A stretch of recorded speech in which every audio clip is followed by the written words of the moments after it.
Anong mensahe ang kailangang marinig ng mga Libra?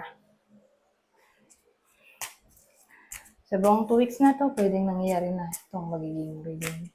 O mangyayari pa lang, kung hindi man para sa inyo itong magiging reading, di baka para sa someone na malapit sa inyo o sa someone na kakilala nyo mismo. Baka may lumabas na gender, mamaya gawin nyo na lang energy, masculine at feminine energy. Pwede rin naman na huwag nyo nang pansinin ng gender.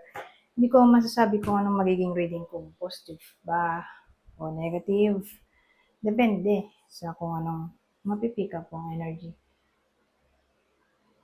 Walang masama kung papanorin ang sun, moon, at rising sign kasi baka din man sa mga yan ay mag-resonate na sa sitwasyon nyo. Ano to? Eight of Swords. Oh. Ito, hang bear, hanged man. Oh. Hierophant.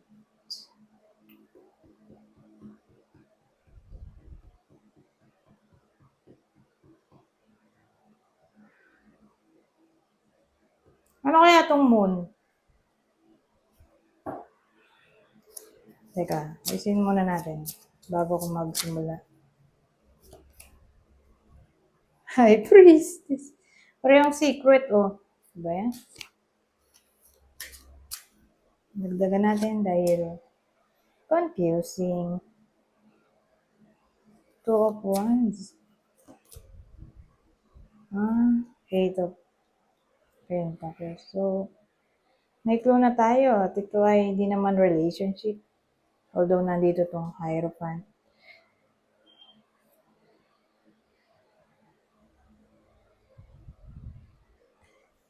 So, ang damon natin kinlarify ng High Priestess. Two of Wands at Eight of Pentacles.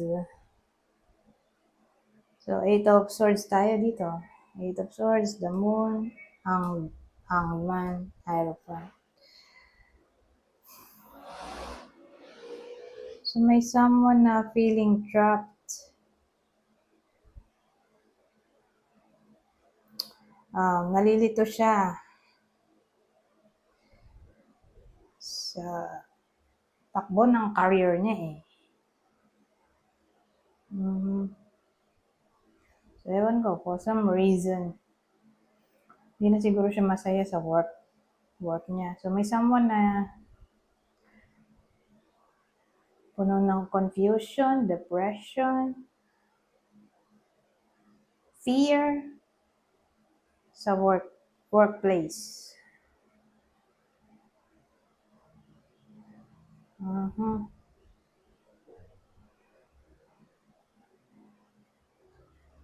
Kumbaga, may High Priestess tayo eh. So, ewan ko, for some reason may awareness siya na may something wrong dun sa workplace. Either intuition o awareness na parang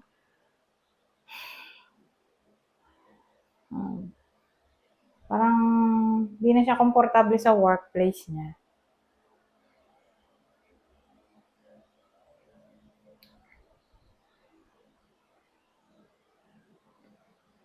Pero para sa iba sa inyo, yung damon natin magiging ano na siya, deception.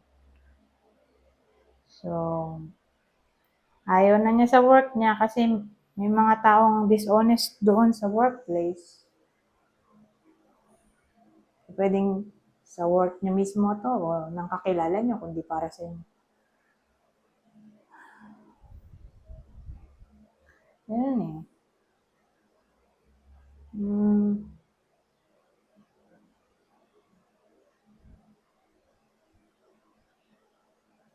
Ibang case, nangyayari na to sa iba sa inyo. Kaya lang for some reason, hindi niya alam kung i-open up niya ba to sa ibang tao. Itong problema niya sa workplace.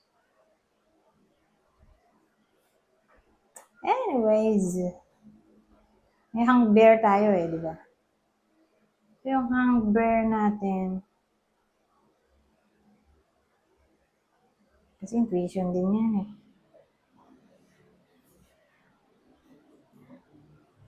So, Pwede rin siyang change of perspective.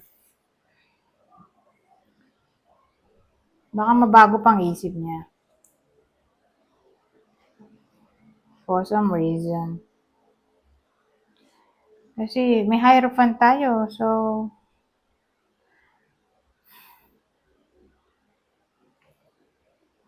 tingin ko in the end, magka-come up siya sa conclusion na mag-open up ng kanyang thoughts o feelings sa work niya, tungkol sa work o career niya. Tapos, yung Hierophant, may someone na mag-a-advise sa kanya. Magiging counselor na kasi to eh. Kung anong dapat niyang gawin o anong makakabuti para sa sitwasyon niya sa workplace.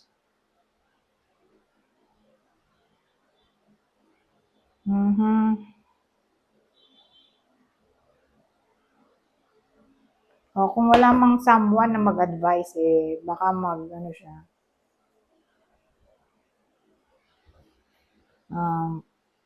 magstay muna sa ngayon dahil wala pa sigurong maipapalit. Kasi to eh, commitment card din naman yan. Yung Hierophant natin. Saka, yan yung card ng stubbornness sa Taurus yan.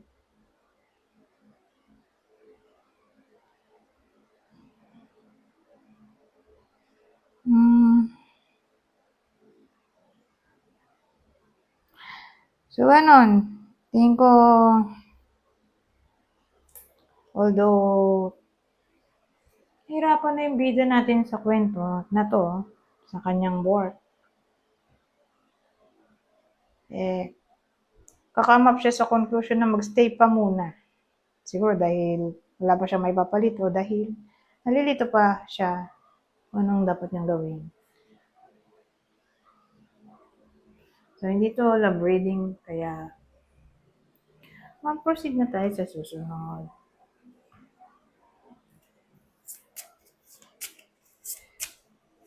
Ibang senaryo.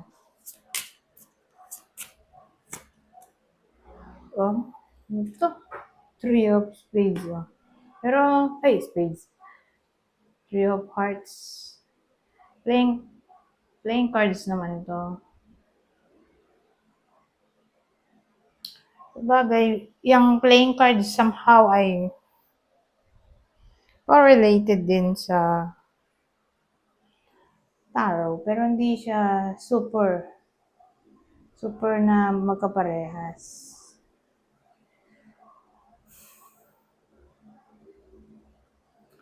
Anyways, ang bida natin sa kwentong to, single na babae, pwede rin sa byuda.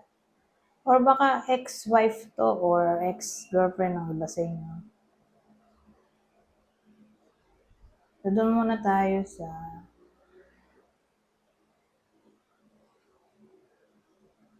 negative. So, sa negative, kailangan niyang maging mapili o maging cautious sa pagpili ng susunod na magiging karelasyon. Kailangan niya mag-ingat mabuti dahil baka pumalpak na naman siya sa pagpili. Pangalawang negative ay huwag siya basta-basta magtitiwala sa tao. Hindi siya dapat magsabi ng sikreto niya. Kasi baka masabi niya sa maling tao at ayun, baka sumingaw ang kanyang sikreto o mabulgar. So, kailangan niyang mag-ingat sa sasabihan ng sikreto. O maganda siguro wag na siya magsabi ng sikreto sa 2 weeks na to para mas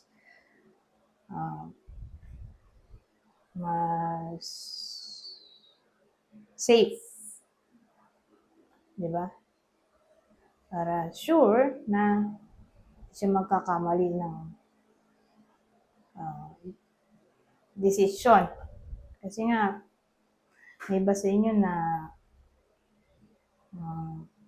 magsasabi ng sikreto sa maling tao. Hindi niya akalain na maling tao pala yung masasabihan niya ng sikreto. So, yun yung negative. Pangalawang negative. Yung positive scenario naman sa kwento na to. Meron nga ba?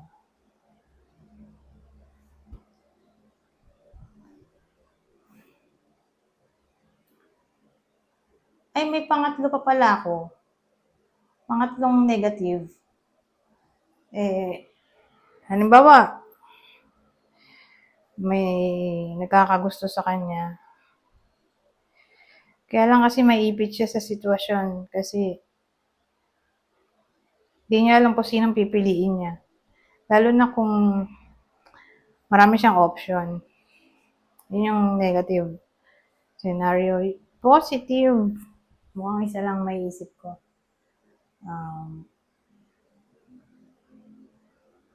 Kahit single siya, magiging masaya pa rin siya, don't worry.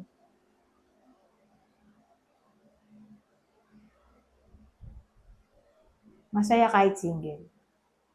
Okay?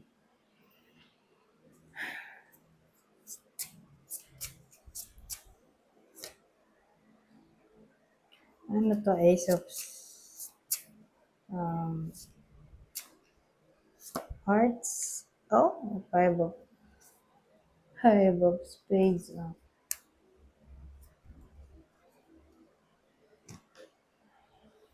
Pag ganyang combination,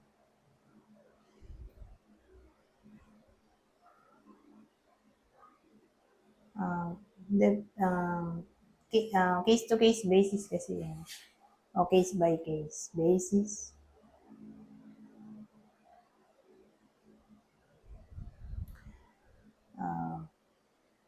Either magiging masaya siya o hindi.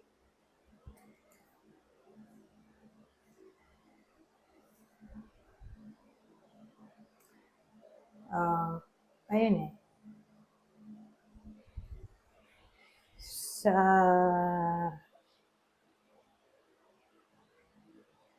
sa buhay niya in general,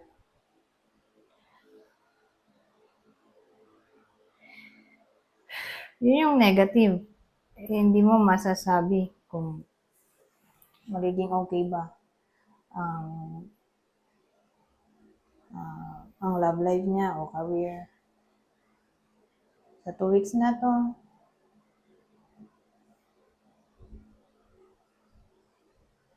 sa positive,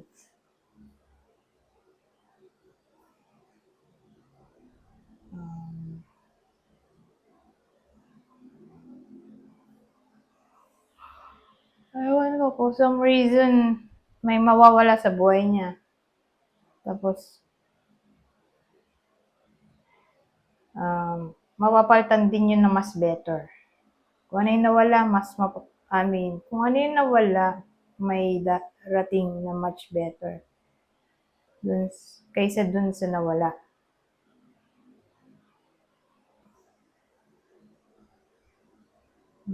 Whether friend yan, trabaho, relasyon, basta may malulus yung iba sa inyo. Pero don't worry, mapapalitan nyo ng mas better opportunity o much better option.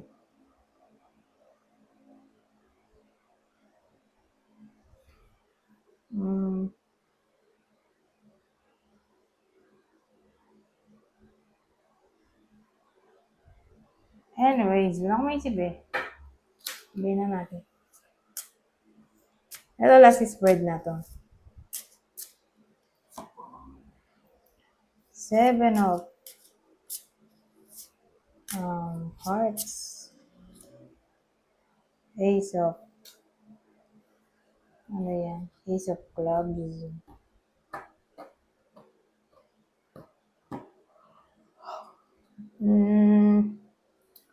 Well, Ayoko ng combination din eh.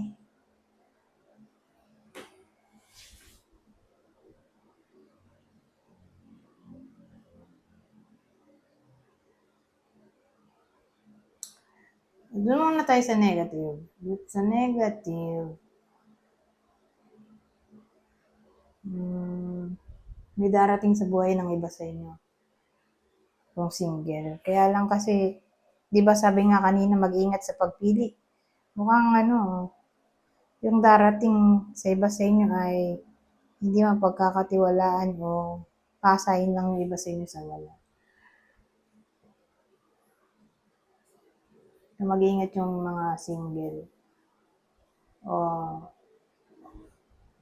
lahat na lang in general, kahit in a relationship pa, di ba? Basta may darating na tao. Akala ng iba sa inyo ay good news. Bad news pala.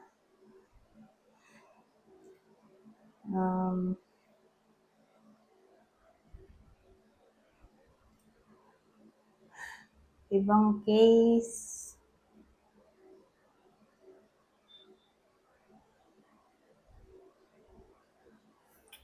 naisip eh. May mga ngako sa iba sa inyo pero hindi matutupad. Sad to say.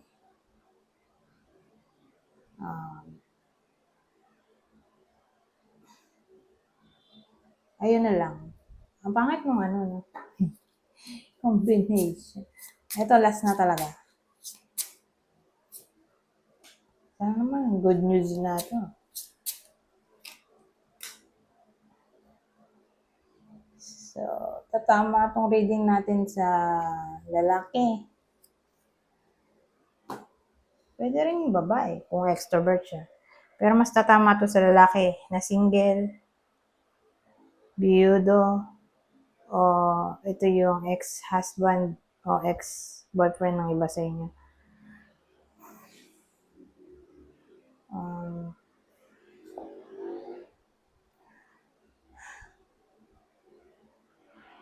Ma-relocate siya for some reason. O baka mag-travel siya somewhere.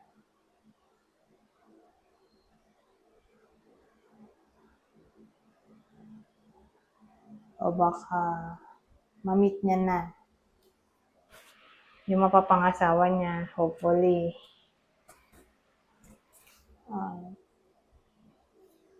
Ewan ko, for some reason,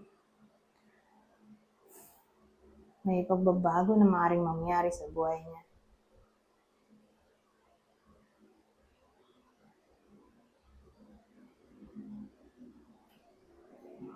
Pwede rin business trip to. Para sa iba sa inyo.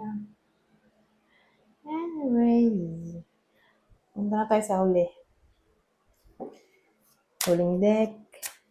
Babasahin ko na lang tong part na to. Kukuha lang ako ng 3. Basahin ko na lang para mabilis. General advice na to for the whole 2 weeks. Para sa mga libro.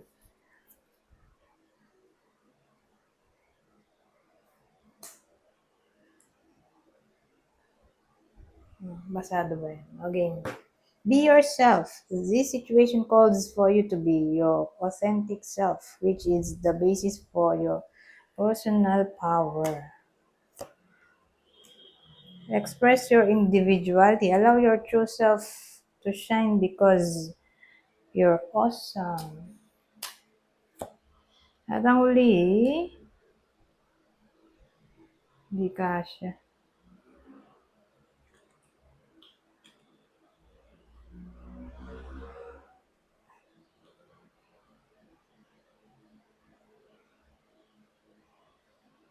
Basado ba yan? Okay na. So, again, emotional healing.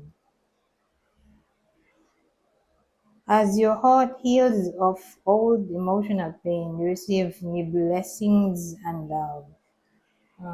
Anyways, hanggang dito lang. Goodbye. For now.